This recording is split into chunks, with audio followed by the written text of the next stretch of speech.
Welcome to Faith Over Breakfast. My name is Eric Siepen. I am one of the hosts of Faith Over Breakfast along with Andy Littleton.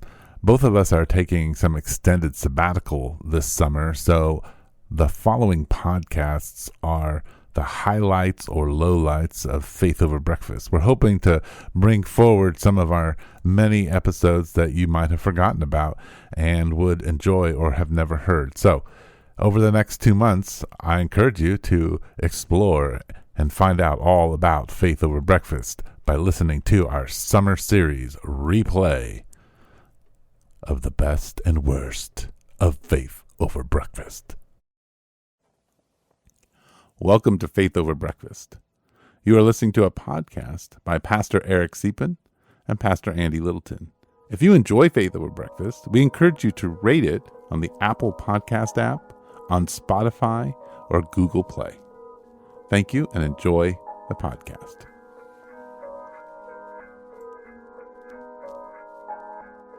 Welcome to Faith Over Breakfast. My name is Eric Siepen, and I am pastor of the Village Church, and across from me is Andy Littleton, pastor of Mission Church. Hello. In Tucson, Arizona. That's where we are. We are in the big Tucson. Got a question from one of our listeners, longtime listener, actually used to be on the podcast with us, Brian, and it was about Lament, and so that's what we spent most of the time on, per usual. We had a couple other thoughts in the beginning, but we really did spend a good amount on this particular question. So if you've ever thought about this, or if you haven't, maybe you're exactly who should listen to this podcast. Definitely. So if you got a question for us, send that to faithoverbreakfast@gmail.com. If you have an article you want us to read and talk about, you could send us that. Say, what do you think about this article? We'd be into that too. Yep. So send us questions. We'll send you a book. We need funding. Oh, yes. To get rubber bands and headphone jacks. Yeah, they're just the little bits of things that are falling apart in the studio that we could use a little budget for. Yeah. There's a tip thing. Is there a reason you started recording before you said that? Yes. Yes. Faith Over Breakfast has a tip spot. Leave a tip. Oh, man. It's really easy. How exciting. Wow. Hit the Cash App. Bam. I can imagine the people are like, whoa, I didn't realize I had this opportunity available to me. $1, $2, $1,000. $1,000. 10 grand bequeath. Right. Bequeath to us. You feel blessed. We're going to do an NPR thing today. Every 10 minutes, we're going to jump to our special fundraising time, and we'll say things like, we only need to raise $5 more to get these rubber bands to fix our mics.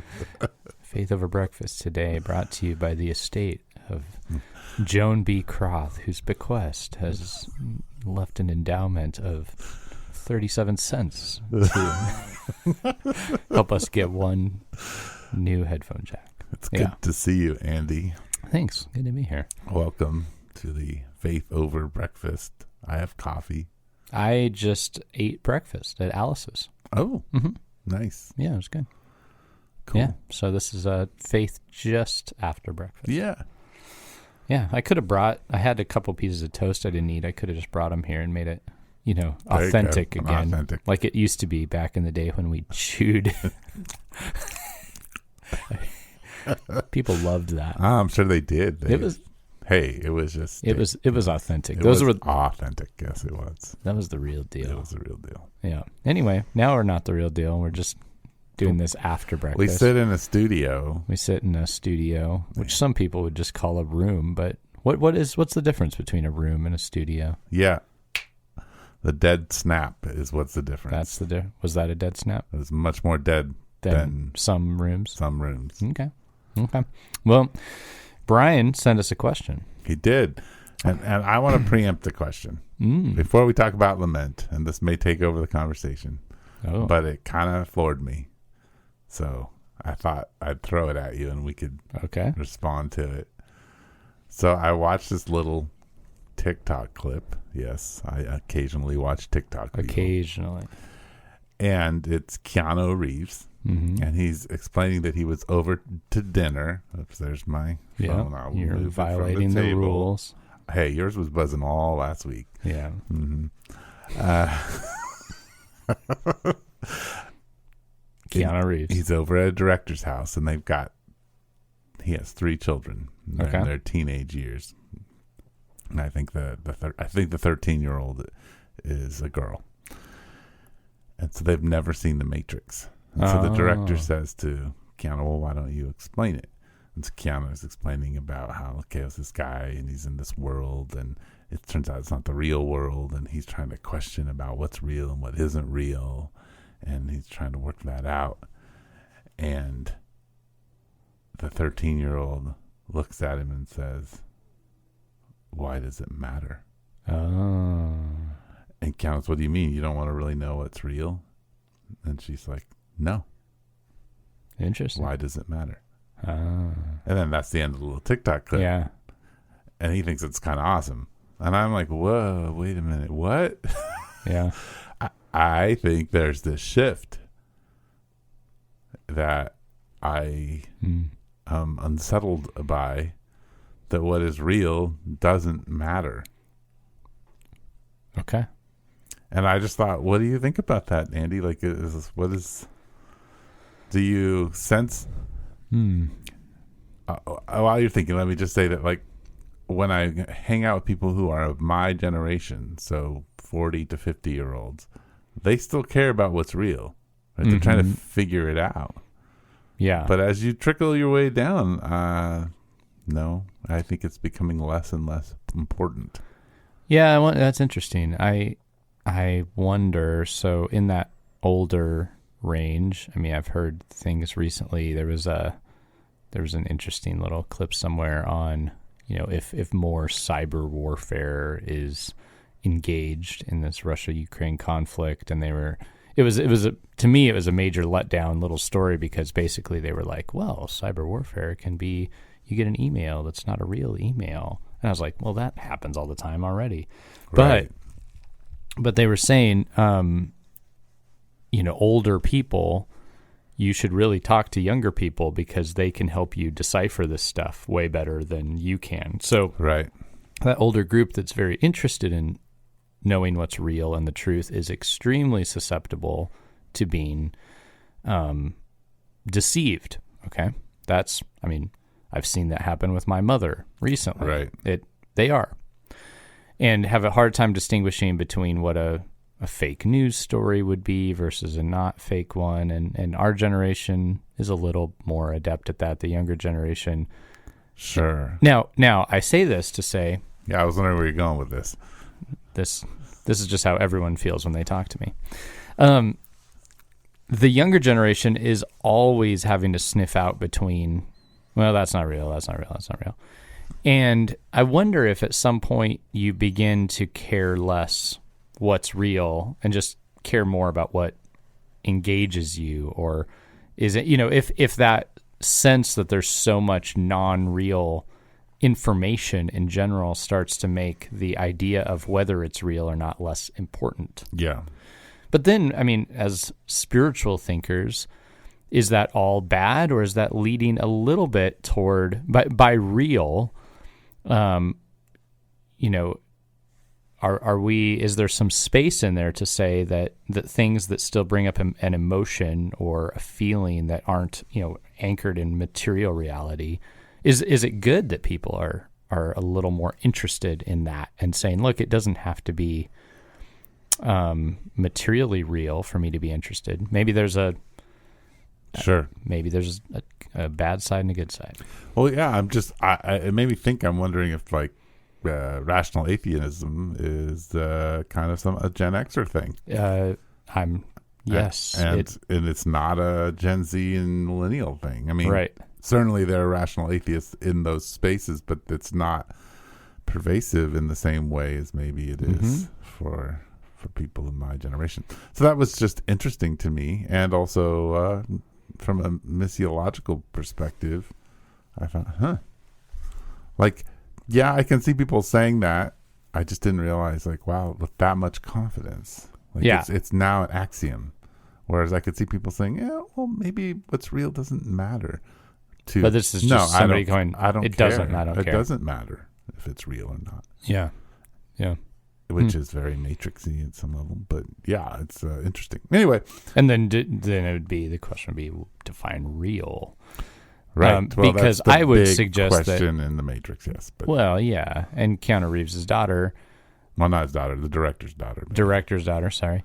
I could see, though she's saying that, what does she mean by real? Materially experienceable, real, but I would assume that she's still ultimate real versus ultimate real. Yeah, but I'm saying what experience. But when she says it, if you were to dial in, which we can't because it's stinking TikTok, but if you could and go, so what define for you what you mean by real and what is valuable to you? What do highly experience oriented, and what you think internally. But those are still experiences are real. Mm-hmm. Your internal thoughts, there are issues with that. But I'm just saying there still is a level of reality that people are grasping for, even if they're saying it's my reality. Sure, no, I understand that. Yeah. So she's saying we just don't have to have an agreed upon reality. Yes, and I think that's going to be very difficult, and I don't. And I just don't quite buy it because, I would bet people who say that then, like the BLM protests are going on and they're rallying together. Oh, there's an agreed upon reality, or all the people standing in solidarity with Ukraine at the moment.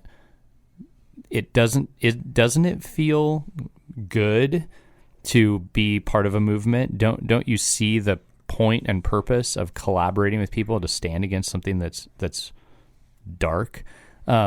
We see people gravitating toward it, whether they technically believe in it or not. Sure. So, but I still think there is something to believing in it. I just, that's going to be the conversation. It's just the BLM experience is not a universal experience. Sure. Even for all African Americans. No, I know. My point is just that you see people rally together around an idea all of a sudden, and why do we do that? If it's all just my own experience, then why even join causes at all? For meaning. Yeah. And got nothing better to do. Which, when it's all living on social media, is simple enough to do. But well, anyway, we don't have to spend a long time on that. I just thought, wow, that just hit me this morning. Mm-hmm. Well, the whole Ukraine, I was listening to something. This isn't, Brian, we're getting to Lament, I promise. We'll get there. But there was something interesting about, there was a guy being interviewed about Zelensky, and he was talking about his adeptness at social media, his background as an entertainer, and now, but here's somebody using those tools who actually is staying in the capital during an invasion as well. Right. And it's like, it's an interesting thing to analyze. You can, and Ukrainians, a lot of them are actually responding to the invasion following his lead. Right. Like with giving up their lives, know? And so that's interesting to see, methods, things that started on social media, movement in a way that started online, moving into an actual wartime trench warfare experience in some cases. Right. It's a very, and you don't want to just analyze this from afar because it's actual real stuff, and it's dark and it's hard, and it could involve us all someday. But the point is, this entertainer has moved to actually leading a movement to which people are giving their lives. That's interesting.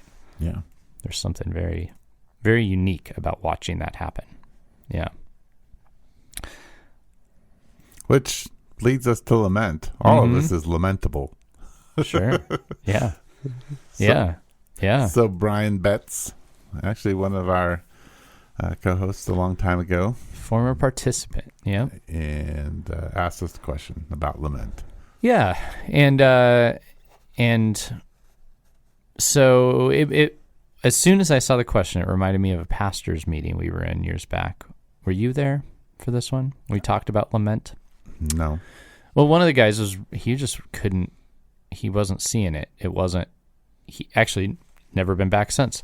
And we talked about the need for lament in the church, and his response was just like, no, we're supposed to be grateful. We're supposed to be thankful. Like, this is kind of what, I don't get it. This doesn't make sense. We shouldn't. And the pushback that he got was, right, but there is sin and death, and we need to grieve it, yes. As well as look at the hope that we have. So I remembered that, and I just thought, we know Brian. Potentially the background that I think I would share with Brian is not one in which you're really taught how to lament in the church. So anyway, I don't know exactly what leads to Brian's question, but I sure didn't. It wasn't exhibited to me. How about you? You grew up in a counselor's home. That's a little different. Yes. I think my father holds pretty tightly to his Eastern Bloc, life and kind of culture, as to understand himself and his uncles. If this were all happening and he were a kid in Ukraine, they would have gone over to fight for Ukraine, because that would be where they're from. So when I say the old country, there is a sense of sadness. That's just an identity, right? So a couple of things that I would say about lament. It's interesting that we're talking about this because this, is Lent. And for the village, we are in a series called Grief and Gratitude, and the interplay between the two. So lament is a part of that. I think the first thing people have to understand about lament is that it is not complaint.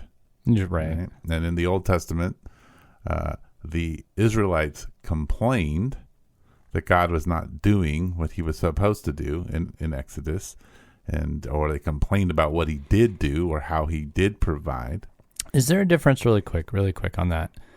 Because I would say that some of the Psalms include complaint to some degree, but there's like the grumbling, murmuring of Exodus. Is there a difference between? I would, yes. I was headed that direction. Okay. So 2/3 of the Psalms are laments. Yeah. And a lament is it is asking God to do something based on, or to act based on his character. A complaint is an accusation against God. Yeah. It's character. Yeah. Right? So in the Israel complaint, like they accused God that he wasn't being God. The Psalms usually ask God to act in accordance with who he is. Yes. Yeah. And so that's what a lament is. And it's very relational. So it indicates that you have a relationship with God, because it says things like, hear us, pay attention to us, listen to us. So it's relational. I think you can't have a relationship with God if you don't lament. Yeah. Because if you look around and you say, everything's fine all the time, thank you, God, then you don't really have a relationship. It's like a form of denial. It is. Yeah. Also, lament, like the Psalms, for instance, the biggest book of lament are not written for you as an individual. Yeah. We lament as a community. So right now I'm sitting in a cushy chair. I drank a really nice nitro ice brew this morning. Wow. This is my 26th anniversary today. Yesterday I went to Vivace's. It's beautiful. While that was happening, wow. People are dying in Ukraine. People are dying in Africa. Right. I think Dave Matthews has a song. I can't even remember how it goes, where he's like laying in the park and everything's nice, and then he's talking about how all these other things are happening around that aren't good. Right. That you can enjoy this sweet moment. And that's what lament is.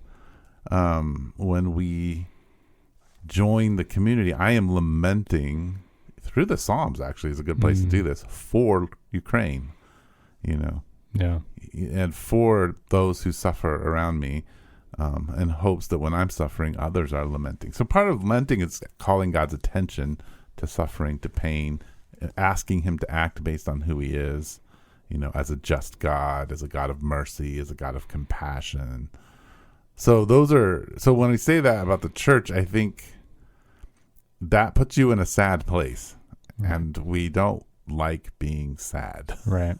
We don't like sad feelings. We don't want to be at a place where, like, you come to church to get your, what do you call it? Your booster shot to make it through the week. Well, some people won't appreciate connecting booster shot to church. Well, but I remember years back, for some reason I've never forgotten this, at a youth camp, this kid got up and talked about it. He said, camp is like those race tracks where the car gets shot off and then it goes around all the little hoops and then it comes back and it gets shot off again, and camp is like that. And I remember thinking, if we need camp, and I think church can be viewed that way too. And I don't think for the believer that's supposed to be necessarily, what it is. I think it is a time where you get encouraged, but Sure. it's time when the community gets together, and I think you'd feel whatever you're feeling together and such. So, right, mourn with those who mourn, rejoice with those who rejoice. I think there's a lot about, like, living a life of gratitude is living a life where you can grieve and where you can rejoice. Right. And that is what gratitude is. Right. A life of gratitude for the cross and the empty tomb is a life of rejoicing and a life of grieving, because life is all about loss in a broken world. Even good things are loss. Yeah. Right? I mean, and the good things are lost because, your kid grows up. Think about your daughter. Every stage of her life is a loss for you, and a joy. Yeah. Because she's no longer a little cute baby. She's no longer a 13-year-old figuring it all out. Now she's, it goes on, and you're like, you're losing these things, but they're blessings. We sent off our church plant the other day, and there's tears and, like, are we sure this is what we want to do to send these people away? And people feeling like, are we sure we really want to go? And I think, but that felt like a good sign. Yeah. Because when you're sent away and it's like, finally, that's not good. I mean, when you're grieving something, it means it's good. It was there was love. You cared, and so some of the greatest joys should come with some of the greatest griefs. Brian, I just wanted to honor his question because he had several other questions, but go for it. Should lament be a common practice for believers? And I wanted to add a nuance to that. Interestingly, lament, and not that the church has really grasped it. There are very few songs of lament available, it feels like, things of that nature. But also, lament has become kind of cool recently. Do you think that there's a version we need to be aware of as well? What do you think of the idea of common? It is a common practice. Anyway, I have a thought on that, but let's start with you. Well, first off, I don't really care. It's kind of when Paul says, in Philippians, I think it is, where he's like, my imprisonment has been good for the gospel, because some people preach it, have been more bold, and others are trying to do it to make more harm for me, but I don't care because the gospel being preached. And I think it's the same with lament. I think if you really seriously dive into lament because it's cool, good luck. Yeah. Because it's going to get real uncool pretty fast. Like, so I'm not, okay, so you're wearing black and singing dirges. But true lament is a feeling of the reality of our broken world, and then calling out for God's action. So maybe the cool I'm referring to is, so say something bad happens and you think, what's the profound thing to say on social media? Oh, I see what you're saying. And it's like you write a little thing that's like, we lament this and no, but it doesn't. Sometimes I read those and I'm like, well, are you biased? Is this a statement so that you're in solidarity, or are you truly personally lamenting? And if you are, why share it? Right. I don't know. Anyway. Well, I think true lament connects us to God's character in a way that's profound. Yeah. Because we get wrapped up in God's mercy and in God's compassion and on his justice, and we call for action, and we connect to people who suffer, and then we connect to Christ on the cross and his suffering for us, and then the hope of it's just the gospel played out over and over again. Lament is the gospel. Yeah. It's the cross, it's the empty tomb, it's the hope, it's the thankfulness, it's the, oh my gosh, this is really hard. Yeah. Yeah. Yeah. It just is the pattern of the Christian life. And so, that was my thought on, should it be common practice for believers? I would say, if we're being honest, it just is. Yeah. Not should it be, it's just being honest. That's just, we really do feel it. Right. Sometimes I struggle. I come from a little bit of a family of potential complaining. I don't know about you. But I do struggle to know, when am I honestly lamenting a thing and not just shutting it down, and when am I just kind of stating the negatives? It's hard to know. Well, I think part of it is lament for yourself is not a complaint about the way things are. Yeah. I think, again, that's an accusation against God and what he's done and what he's provided. I think true lament is that there is great disappointment in your life. Mm-hmm. And it is okay to feel disappointed. Yeah. And to feel it and the weight of it. And sometimes that's just the weight of the disappointment that, you don't have a nicer car.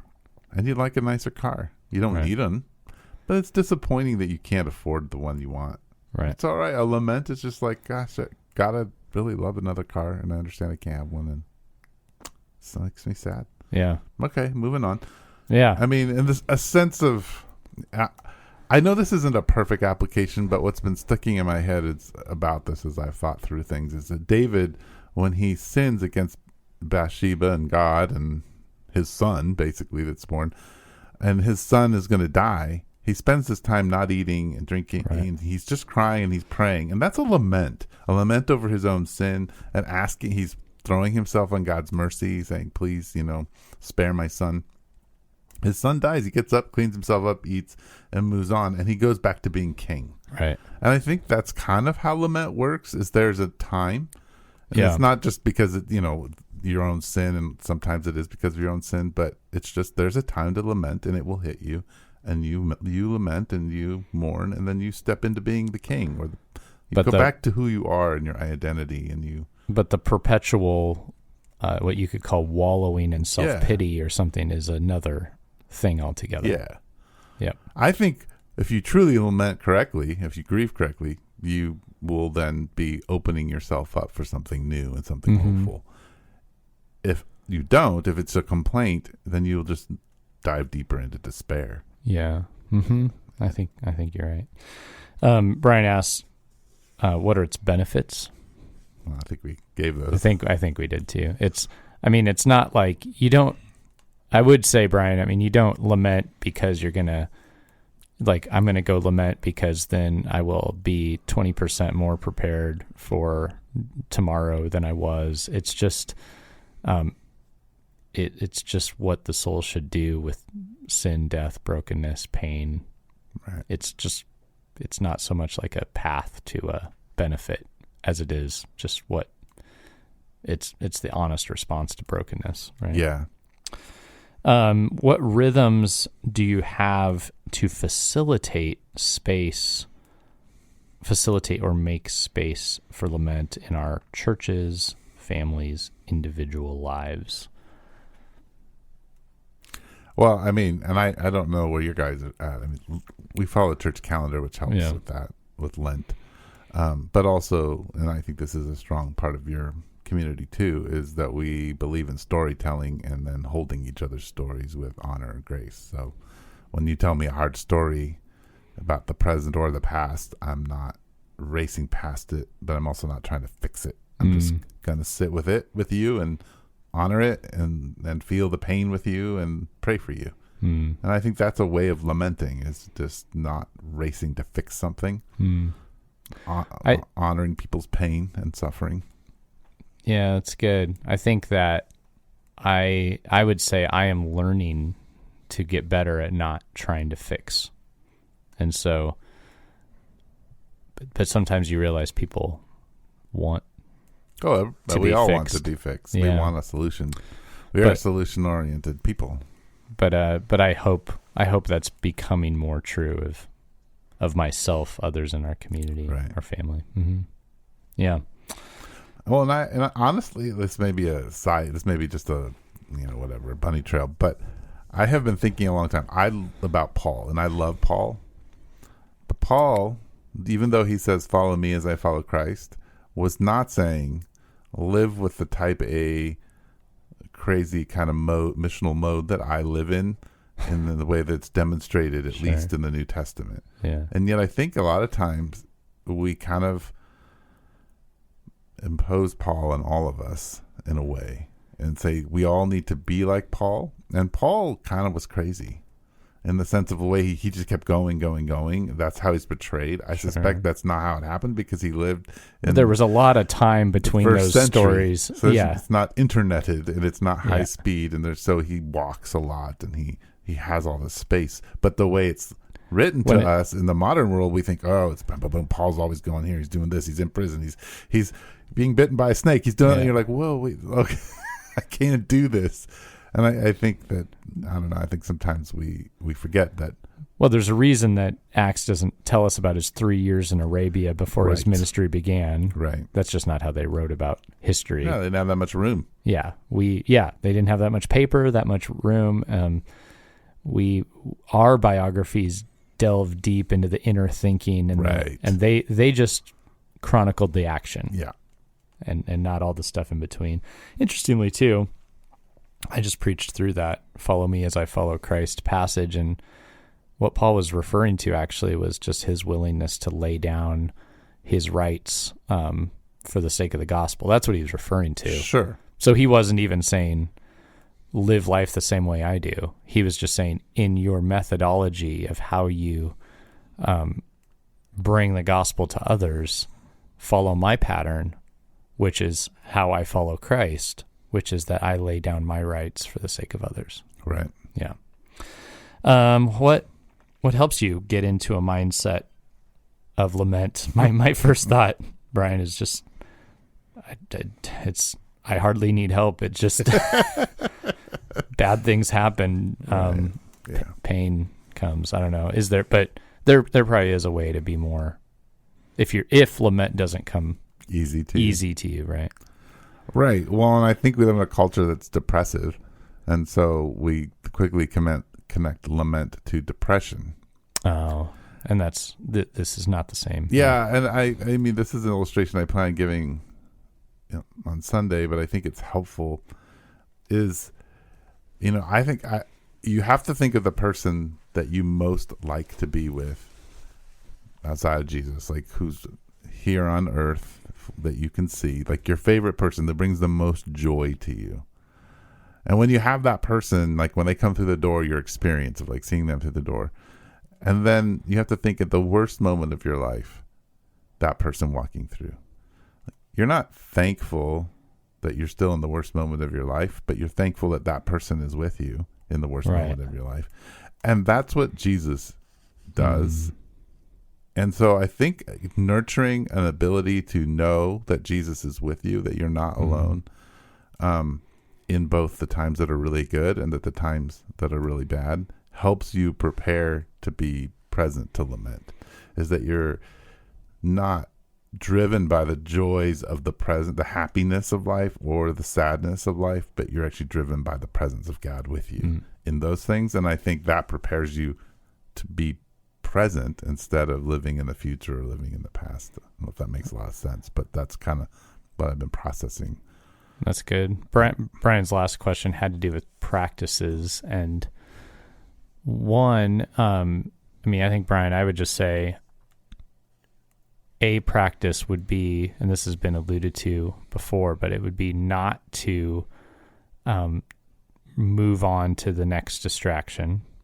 That's I think a way to not engage, because sometimes when hard, sad, lamentable things are going on, we want to put our mind on something else or move on to the next thing. Yeah, and it would be to don't move on. Yeah. Stay present, and by present means like clear the decks. Yeah. And like you said, Eric, not trying to necessarily fix. Yeah. Just to feel it with Jesus. Well, and I think too, I mean, you want like go back to how do you corporately practice lament? I think you have to, in your music, yet the times allow it to disrupt you instead of just wrap everything up. Make you happy. And just a little, and your sermons, like what's being talked about, sometimes needs to just be disruptive without a solution. Right. Mm. I mean, and even like some of the hardest things for me as a pastor is to preach a sermon where I decide to let the gospel not necessarily play the main thing, not for the purpose of, I don't believe that Jesus died and rose, but I want people to be disrupted for a moment. And you don't want to just put a bow on it. Yeah, I want them to, because I want them to actually know why they need the gospel and how essential it is. And so part of church is a little bit of disrupting that, allowing the narrative of the gospel to play itself out in a bigger sense in your service together than just quickly wrapping it up in all the different sections. Yeah. So I think that creates lament, but it's frustrating to people because they want some completion. Yeah, I've heard over the years that what people, I think, want from church is a kind of an enrapturing experience that sends them away feeling better. I don't really, that seems like a very modern idea. It is, because if you think of Acts chapter 1, the disciples are like, okay, is this the time? And Jesus doesn't even say, no, it's not the time. He says, that's not for me or you to know. Like, he leaves it so unsatisfying. Like, guys, you got to go out and preach the gospel. I don't know when I'm coming back, and neither will you.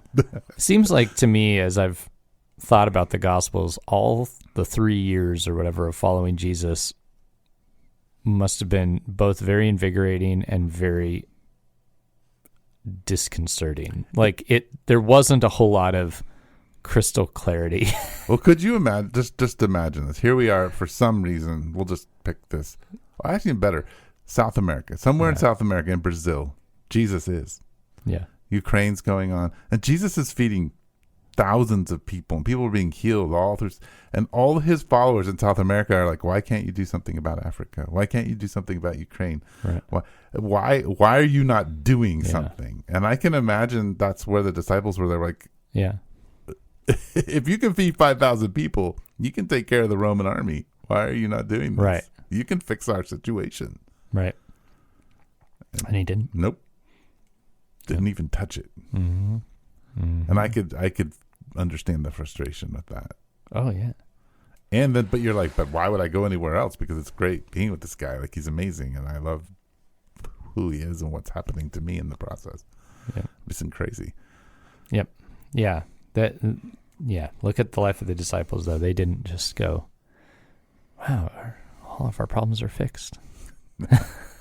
No, they did not. Yeah. Well, okay. Thanks, Brian. Good question. It really was a good question. Yep. Thanks for reaching out to us. Hey, any of you can do this, faithoverbreakfast@gmail.com. We'll still send you a book if you want. We got to send a book to your buddy.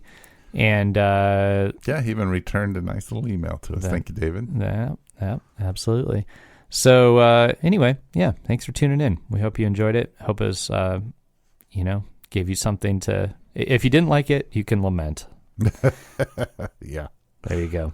Anyway, thanks for joining us. You've been listening to Faith Over Breakfast with Pastor Eric Siepen and Pastor Andy Littleton. Please share us on Instagram, Twitter, and Facebook. Thank you.